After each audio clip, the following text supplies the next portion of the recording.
سباق تسلح متصاعد بين قوات الدعم السريع والجيش السوداني في محاولة لتعويض الخسائر بعد سنتين من الصراع الدموي. فما هو فارق القوة بين الطرفين؟ يتميز الجيش السوداني بأنه قوة نظامية ذات تسليح تقليدي ثقيل ومتطور نسبيا، لكنها بطيئة الحركة وضعيفة المناورة. في المقابل فإن قوات الدعم السريع تعتبر قوة شبه نظامية تمتاز في الكمائن وحرب العصابات والمرونة في الحركة.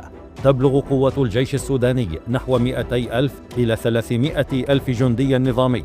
في المقابل تقدر قوات الدعم السريع بما بين 100,000 و150,000 مقاتل، معظمهم من القبائل الغربية.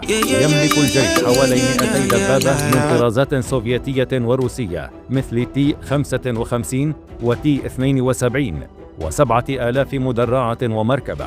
بالمقابل يعتمد